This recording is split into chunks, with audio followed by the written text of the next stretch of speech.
कार्यक्रम के प्रसारण पुण्यार्जक हैं श्री आरपी जैन, श्रीमती ममता जैन, श्री प्रशांत जैन, श्रीमती दिव्या जैन, पुत्र भरत जैन, श्रीमती सौम्या एवं पारस जैन। संसारी प्राणी परिभ्रमण कर रहा है और अनंत काल व्यतीत हुआ है और अनेक प्रकार के पर्यायों को प्राप्त करता हुआ बहुत दूर दूर से यात्रा करता हुआ आया है और भविष्य में और कितना काल व्यतीत करना है संसार में किसी को भी ज्ञात नहीं है।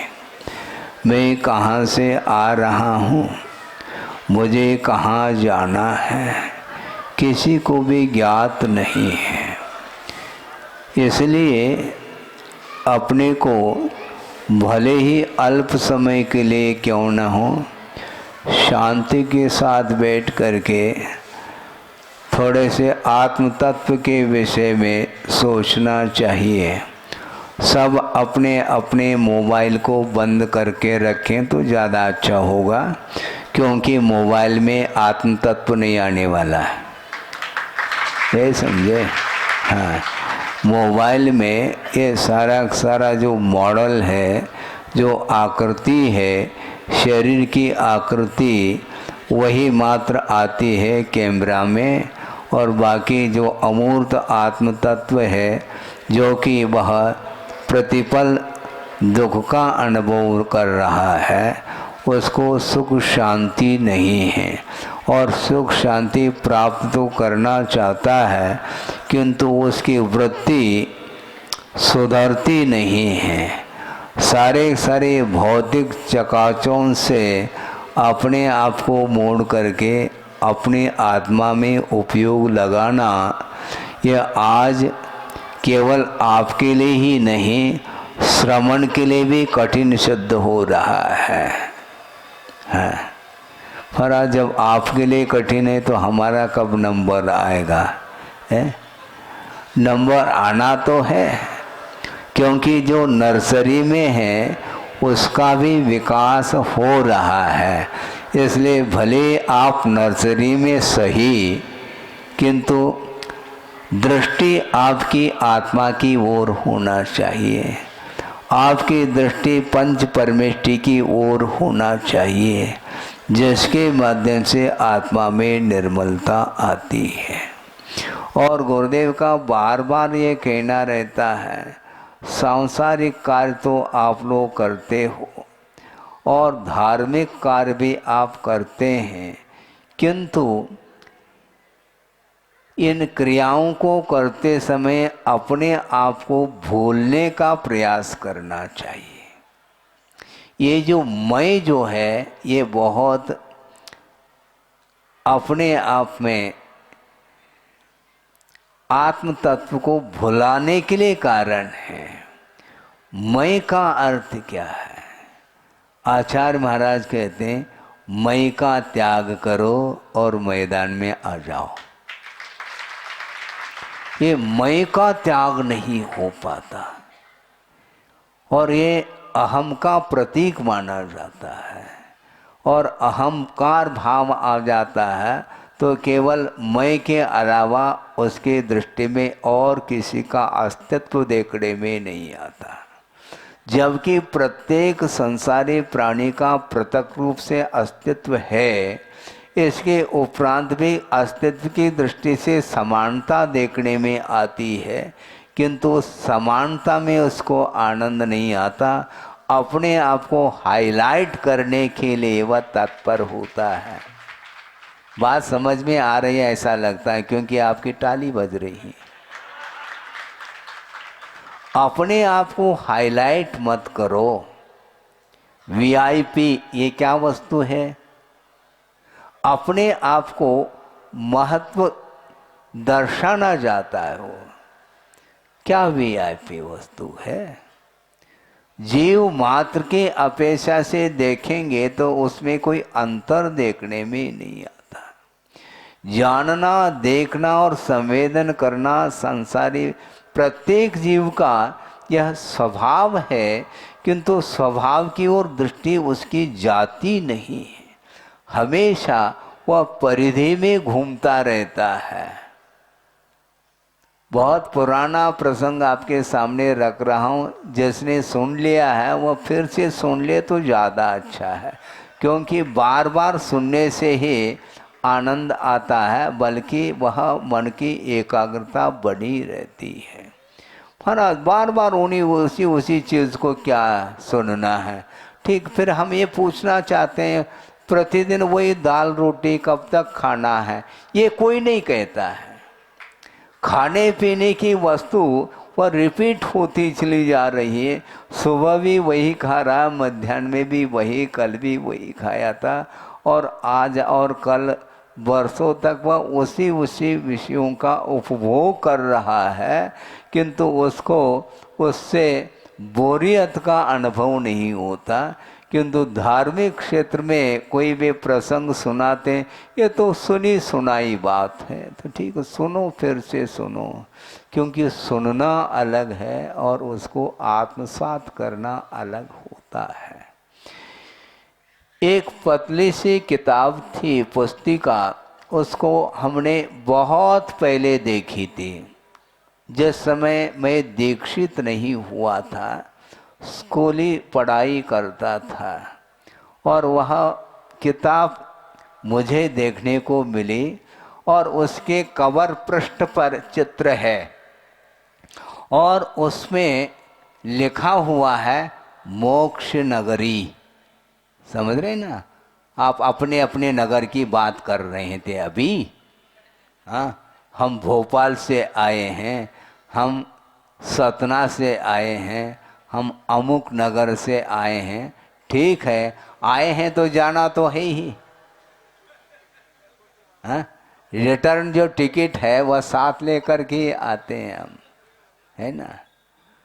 तो ये अपने अपने नगर की बात मत करो, हम दूसरी बात करने जा रहा हूं। मैं मोक्ष नगरी लिखा हुआ था, उस कवर पृष्ठ पर समोसन की रचना है, सर्किल में, बिल्कुल गोलाई में, और समोसन तो समोसन की आकृति गोलाई को लेकर के होती है, और समोसन का वह चित्र है, और उसमें शुद्ध परमेष्टि का भी चित्र है, अनंत परमेष्टि का भी, पांचों परमेष्टियों का वहाँ पर चित्र है, और उसमें एक वृद्ध व्यक्ति है जो कि जिसके हाथ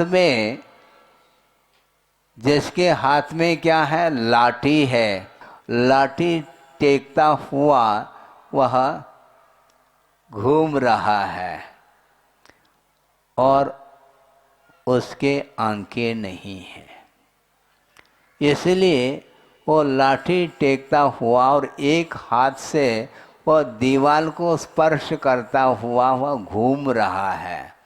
और जिस समय प्रवेश करने का समय आता है, उस समय उसको खुजली होती है, पुनः आगे बढ़ जाता है, और इस प्रकार वह घूम रहा है। चलचित्र तो उसमें नहीं है, किंतु भाव उसमें यही दर्शाया है, और पुनः वह घूम जाता है, राउंड लेता है, और जो ही वह गेट आ जाता है, प्रवेश द्वार, उस समय पुनः उसको सिर में खुजाने का भाव आ जाता है। तो इस प्रकार वह राउंड ले रहा है। अर्थ ये है कि अभव्य का प्रवेश समोसन के अंदर नहीं है। सोचो, विचार करो, और आप लोग सब प्रवेश पा चुके हैं, ध्यान रखो। इसका अर्थ आप लोग भव्य हो। हाँ, निकट भव भी हो सकते हैं, कोई बाधा नहीं। 2-4 भव के भीतर भी जो मोक्ष का लाभ लेता है, वह भी निकट भव के अंतर्गत ही आता है। और दूसरी बात यह है कि अभी महावीर भगवान को निर्वाण का लाभ हो करके ज़्यादा समय व्यतीत नहीं हुआ है, लगभग 2500 वर्ष हैं, थोड़े बहुत ऊपर नीचे सही। इसके पूर्व में उनका भी जीवन हम और आप जैसे इसी प्रकार वो भी संसार में परिभ्रमण करते हुए आए। प्रत्येक, चाहे वह तीर्थंकर हो चाहे सामान्य व्यक्ति हो, प्रत्येक व्यक्ति का जो अतीत का इतिहास है वह समानता को लेकर के, क्योंकि अनंत काल व्यतीत किया है प्रत्येक जीव ने अतीत में। इसलिए मैं कह रहा था मैं भी बहुत दूर से आ रहा हूँ जैसे आप लोग आ रहे हैं। वस्तु तो अतीत की कोई स्मृति नहीं, अनंत भव व्यतीत हुए हैं, उसका कोई एहसास नहीं, न उसकी कोई स्मृति है। अनंत बार नरक गति को भी प्राप्त कर लिया है, तिर्यंच गति को भी प्राप्त कर लिया है, मनुष्य और देव गति को भी प्राप्त कर लिया है, एक इंद्रिय आदि जो क्षुद्र पर्याय है उनको भी प्राप्त कर लिया है। इसके उपरांत भी उसकी आंखें खुली नहीं। एक इंद्र में वैसे ही आंख नहीं हुआ करती, खुलेगी कैसे? किंतु उस एकेंद्रीय पर्याय से ऊपर उठ कर के मनुष्य पर्याय को जिसने प्राप्त कर लिया है उसकी आंखें तो हैं, किंतु आंखें काम कर रही हैं क्या? नहीं। उन आंखों का उपयोग किस ओर किया जा रहा है? बोलने के लिए मुख है, मुख से बोल सकते हैं, आंखों से देखा जा सकता है, कर्णेंद्र से सुना जा सकता है और मन से सोचा जा सकता है, लेकिन किसको देख रहे हैं हम, किसको सुन रहे हैं, किसका विचार कर रहे हैं, ये थोड़ा सा मन में विचार आता है कभी? आंखों के द्वारा प्रभु का दर्शन करो, है? आंखों के माध्यम से प्रभु का ही दर्शन करना चाहिए। एक दूसरे का परिचय क्यों देना चाहते हो आप? क्योंकि आंखों के माध्यम से एक दूसरे को परिचय दिया जा रहा है, किंतु उसके माध्यम से आत्मा का कोई भी परिचय नहीं हो पा रहा है। आत्मा का परिचय कराओ, एक स्वयं कोई परिचय नहीं है तो दूसरे को क्या परिचय देंगे हम? प्रभु का दर्शन करो। और ये वैज्ञानिक युग है और मोबाइल के माध्यम से निरंतर वह आंखों के द्वारा क्या देखता है इसके विषय में ज़्यादा कहने की आवश्यकता इसलिए नहीं है क्योंकि मैं कहने के लिए बैठ जाऊं तो आप तनाव में आ सकते हैं, क्योंकि कार्य वो आप वही करते हैं रात दिन। बिल्कुल सही कह रहा हूं मैं, क्योंकि संसारी प्राणी का मन धार्मिक क्षेत्र में बहुत अल्प मात्रा में लगता है। धार्मिक सभा में आकर के बैठ तो जाता है, किंतु उसका मन किस में लगा हुआ है ये हम नहीं कह पाते। कहाँ कह सकते हैं हम? आपके भीतर कौन कौन से विचार उत्पन्न हो रहे हैं ये मेरा विषय ही नहीं है। और मान लो वह मोबाइल बजने लग जाए, फिर धीरे से सभा से वह बाहर उठ करके चला जाता है। माइक से मैं बोल रहा हूं, किंतु यह उपदेश, यह शब्द कानों में आ तो रहे हैं, किंतु मोबाइल की ध्वनि जल्दी सुनने में आती है। महाराज, कोई कहता है महाराज हम वृद्ध हो गए हैं, बोलने में भी बहुत धीमी धीमी आवाज आ रही है, और वह कहता है बुंदेलखंड कची दिखात नहीं है, मुझे कुछ देखने में नहीं आता महाराज, कुछ सुनने में नहीं आ रहा। अच्छा, मोबाइल की बात कैसे सुनने में आती है आपको? वृद्ध होने के उपरांत भी अभी भी वह मोबाइल का प्रयोग कर रहा है। इतने धीमी धीमी आवाज़ जो आ रही है मोबाइल में, उसको सुनने की क्षमता तो है, किंतु महाराज क्या बोल रहे हैं वो हमें सुनने में नहीं आता। आपको सुनना ही नहीं तो मैं क्या कर सकता हूँ? हैं? आपकी कान तेज नहीं है क्या? कई लोग शाम को मैं सुनता रहता हूँ भजन बोलते रहते हैं कुछ महिलाएं कि कान बड़े तेज हैं महाराज के, किंतु हमारे अत्रो अत्र को सुनते नहीं है, ऐसा बोलते हैं।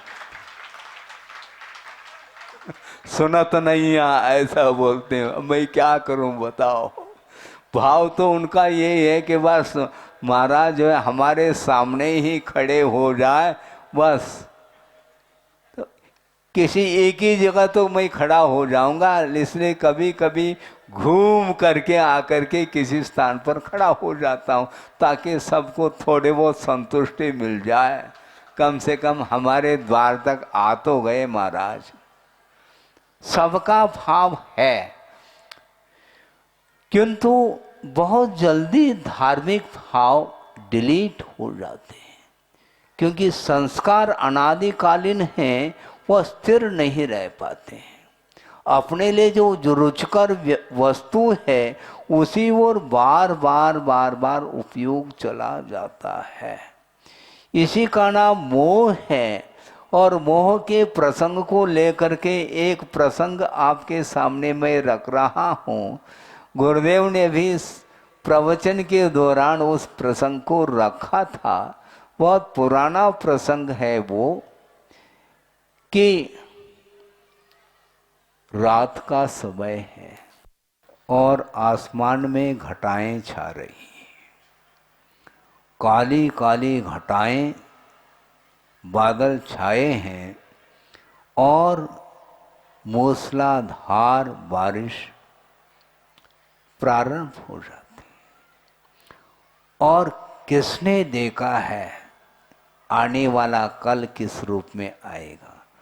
और निरंतर वह वर्षा ऐसी होती रही कि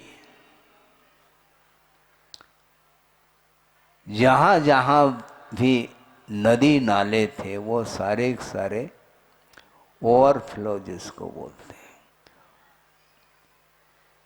नदी में बाढ़, और बाढ़ क्या, और नदी में इसलिए ज़्यादा पूर आया है कि एक डैम था, डैम बांध जिसको बोलते हैं, बारिश के कारण तो नदी में बाढ़ आई है, इसके साथ साथ उस बारिश के कारण वह बांध टूट जाता है, और टूटने के कारण फिर कहना ही क्या। और उसी समय चारों ओर समाचार पहुंचाया गया, इर्द गिर्द जहाँ कहीं भी जो लोग थे झोपड़ी पट्टी आदि रहने वाले, उनको खाली कर दिया गया। और भी बहुत सारे मकान थे, उनको भी खाली करने के लिए संकेत दिया गया। और सारे सारे लोग उस संकेत को, समाचार को सुन करके अपने अपने मकान को खाली करके निकल गए हैं। और जो निकल गए हैं वह सुरक्षित हैं। अब एक परिवार और ऐसा रहा जो कि उस चपेट में आने वाला है, और वह सोच रहा है कि इतना भयानक जो आपदा आ रही है, अब इससे पार तो होना है।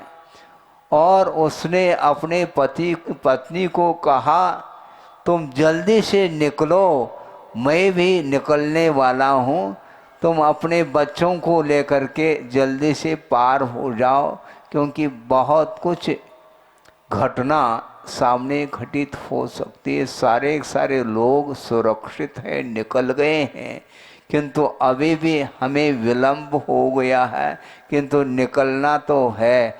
इस प्रकार उसने कहा तो पत्नी और उसके छोटे छोटे बच्चे सारे जल्दी जल्दी पार हो गए।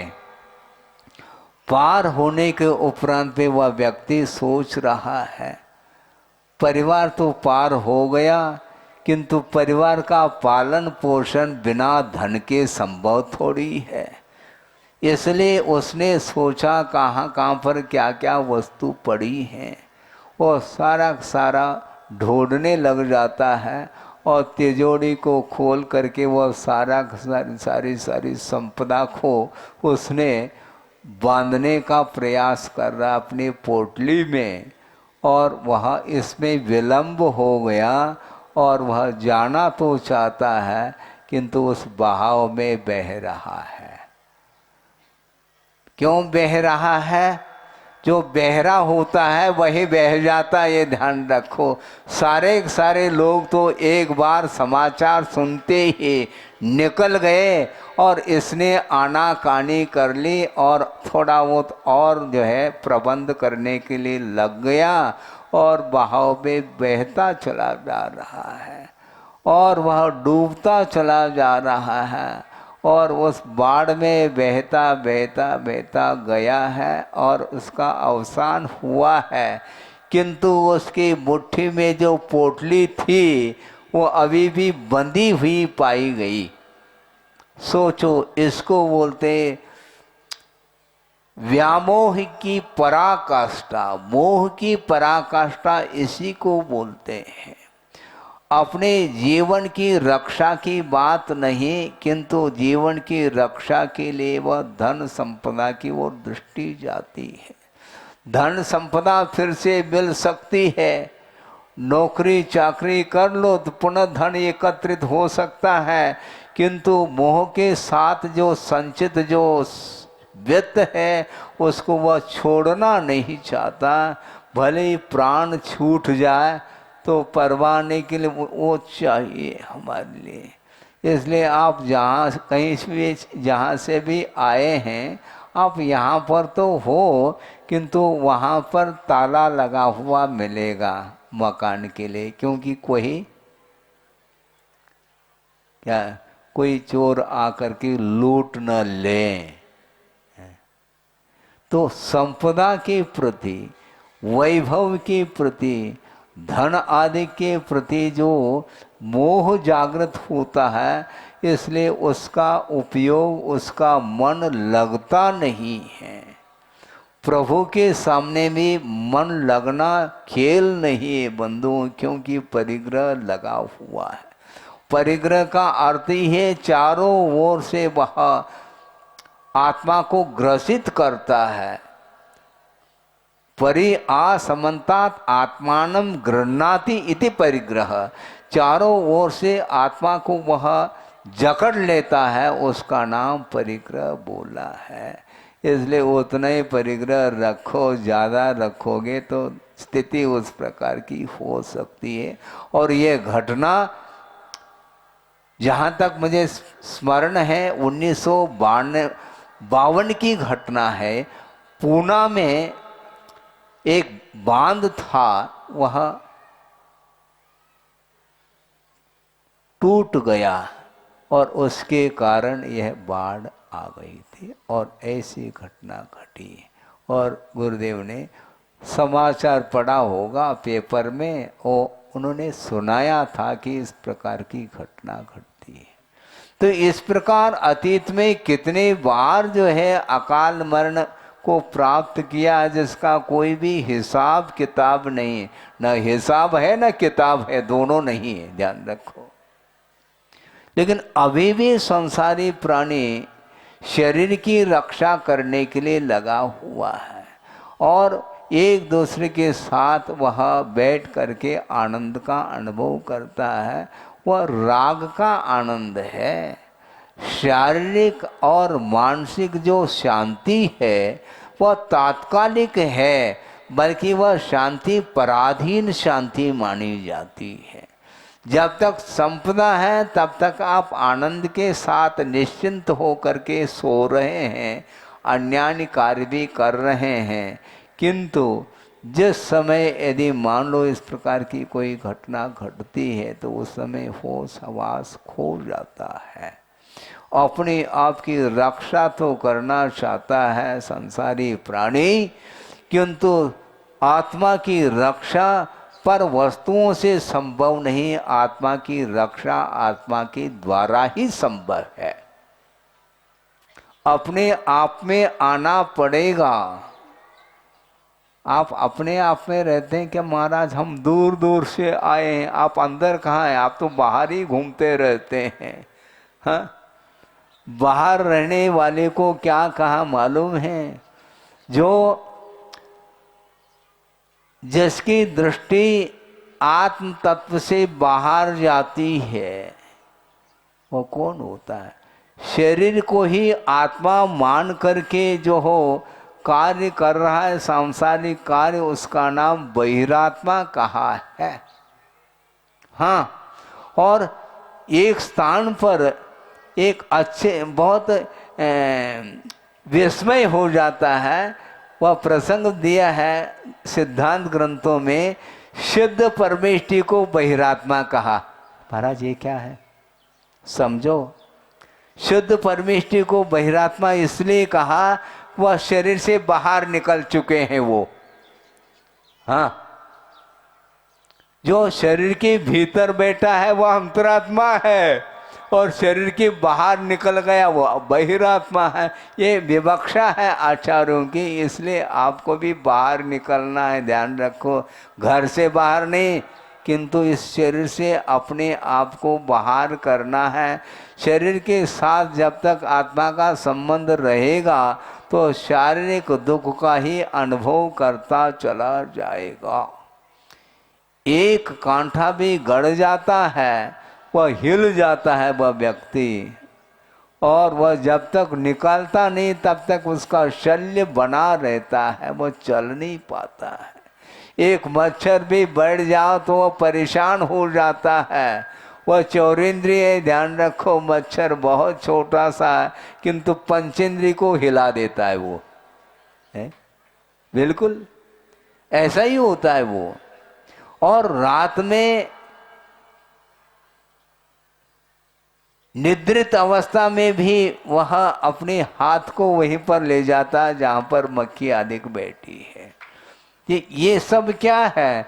ये अबुद्धि पूर्वक जो चेष्टाएं हो रही हैं, ये चेष्टा भी कर्म के अधीन ये चेष्टाएं मानी जाती हैं। डेड बॉडी में कभी भी वह हाथ हिलता ही नहीं। वो डेड बॉडी, उसके ऊपर भी मक्खी मच्छर बैठे हो सकते हैं किंतु हाथ हिल ही नहीं रहा, क्योंकि हाथ को हिलाने वाला चला गया ना। समस्या ये है, जब आत्मा चली जाती है तो शरीर है, जड़ है, उसमें किसी भी प्रकार से क्रियाएं देखने को नहीं मिलती। किंतु जीवित अवस्था में भी जो भी क्रियाएं आप लोगों की हो रही हैं वह कर्म के अधीन हो रही हैं, ये ध्यान रखो। जब तक आयु है, जब तक जीवन है, तब तक आप एक दूसरे के बीच में बैठ करके आनंद का अनुभव करते हैं राग की दृष्टि से, किंतु एट ए टाइम कभी भी वह ऑफ हो सकता है, शांत हो सकता है, इन्हें मरण हो सकता है। ये हमेशा ईश्वर दृष्टि क्यों नहीं जाती? मरना सबको एक दिन, अपनी अपनी बार। किसको सुनाना चाह रहे हैं आप? एक दूसरे को सुनाने में लगे हैं। समस्या ये जा रही है, 12 भावना अपने आप को सुनाओ, दूसरे को नहीं। मरना सबको एक दिन, अपनी अपनी बार। इस प्रकार जब चिंतन का विषय बनता है तो भैया फिर कौन सा पदार्थ शाश्वत है? जब शरीर ही छूटने वाला है तो संपत्ति तो बिल्कुल ही पृथक है हमसे। जहाँ देह अपनी नहीं तहाँ न अपनों को। ये सारे आप लोगों को ये पंक्तियाँ कंठस्थ हैं, किंतु आचार्य कहते हैं कंठस्थ करने से कुछ नहीं होने वाला, हृदयंगम होना चाहिए, हृदयस्थ होना चाहिए। जब मरना है एक दिन तो किसकी इच्छा है? जीने की इच्छा आदि आदि क्या मामला है ये। किंतु महाराज ये ये आपका विषय हमारे लिए तो आउट ऑफ कोर्स जैसा लग रहा है। आप 12 भावना है, वैराग्य भावना है, षोडश कारण भावना है, मेरी भावना है, आप पढ़ो। फिर तेरी भावना क्या है हम पूछना चाहते हैं। हाँ, मेरी भावना तो है, मैं पढ़ ही रहा हूँ, तेरी भावना क्या है मुझे बताओ तो सही। महाराज हमारी भावना तो इससे भिन्न है। महाराज कह रहे मेरी भावना ये वो मरी भावना है, कह रहे हो वो भावना ही मर चुकी, अब क्या कहा जाए। सोचो विचार करो। लेकिन यह ऐसा संसार चल रहा है, उसको एहसास नहीं होता। अनंत बार मरण को प्राप्त हुआ है, फिर भी मरण से भीति उत्पन्न होती है और अपने आप की रक्षा का भाव कर लेता है वो। सोचो विचार करो। महाराज फिर कैसे करें, क्या कुछ करना नहीं आपको, जो कर रहे हैं वो ना करें, बस इतना हमारा कहना है। क्या करें ये नहीं पूछो, हम ये बताना चाहते हैं आप जो कर रहे हैं वो ना करो। तो क्या करना महाराज, जो कर रहे हैं वह ना करो का अर्थ सांसारिक क्रियाओं को कम करिएगा आप, और ज़्यादा से ज़्यादा धार्मिक क्रियाओं के लिए समय देना चाहिए। कभी भी वह मृत्यु सामने खड़ी हो सकती है, उस समय थोड़ा सा काम रह गया है फिर बाद में हमें ले जाना नहीं। यमदेव आता, यमदेव कोई वस्तु नहीं किंतु व्यवहार में ये बनाया जाता है कि यमदेव खड़ा है आपको ले जाने के लिए, वह कान पकड़ करके ले जाएगा, वो तुम मना नहीं कर पाओगे। हाँ, ये 5 मिनट थोड़ा थोड़ा और समय है। हाँ, एक थोड़ा सिग्नेचर करना है, उसको करके आता हूँ तब आप ले जाना। नहीं कुछ नहीं, मैं कर लूँगा सिग्नेचर, तुम्हें करने की आवश्यकता, चलो। ये कहता है वो। मरण आ गया तो रुक नहीं, वो गाड़ी रुक नहीं सकती, एक समय के लिए भी संभव नहीं। हाँ, हालांकि स्वर्ग में अकाल मरण नहीं है, किंतु अंतिम समय में आया है तो बस अनंतर समय में वह निकल जाएगा। और इतने सागरोपम आए तक हम कितनी अप्सराएं हैं वहाँ पर, एक देव के प्रति मिनिमम 32 देवांगनाएं रहती हैं और मैक्सिमम तो कुछ अनगिनती है। अरबों की संख्या हो जाती है, करोड़ों की संख्या हो जाती है, और उसके उपरांत विक्रिया के माध्यम से और संख्या बढ़ती ही चली जाती है। और सागरोपम आयु तक उस विलासता में जीवन जिया है। इसके उपरांत जिस समय मरण का समय आता है, चलो कहाँ नहीं पूछो, जहाँ चलना है वहाँ पर चलना है बस। और वहाँ पर क्या कर लोगे, वह यंत्र भी क्यों ना हो उसको निकलना पड़ेगा। मुकुट उतारो, यहीं पर जाना है, खाली शरीर तुम्हारा वैकृत यहीं पर रहेगा, कपूर के समान वह विलीन हो जाएगा और दूसरा शरीर मिलना है। इसलिए आप लोगों के लिए कौन सा शरीर मिलेगा ये मेरा विषय नहीं है, किंतु धार्मिक अनुष्ठान के माध्यम से अपने परिणामों को पवित्र बनाते हुए यदि जीवन व्यतीत करते हैं तो आत्मा की उन्नति हो सकती है। नहीं है तो उस बाढ़ में जिस प्रकार व्यक्ति बहता चला गया, उसी प्रकार अनंत बार हमारा जीवन इसी प्रकार विषय रूपी बाढ़ में बहता चला गया है। और भविष्य में इस प्रकार के बाढ़ से बचने के लिए प्रभु की आराधना करते रहें, गुरु की आराधना करते रहें, जिनवान की उपासना करते रहें। उसके माध्यम से ही आत्मा का उद्धार हो सकता है और हो इस पवित्र भावना के साथ। अहिंसा परमो धर्म की जय। बोधि समाधि परिणाम शुद्धि स्वात्मोपलब्धि शिव शोक सिद्धि चिंतामणिम चिंतित वस्तुदाने पावंद मानस्य ममास्तु। परम पूजाचार्य गुरुवर श्री विद्यासागर जी मुनि महाराज की जय। इस कार्यक्रम के प्रसारण पुण्यार्जक हैं श्री आरपी जैन, श्रीमती ममता जैन, श्री प्रशांत जैन, श्रीमती दिव्या जैन, पुत्र भरत जैन, श्रीमती सौम्या एवं पारस जैन।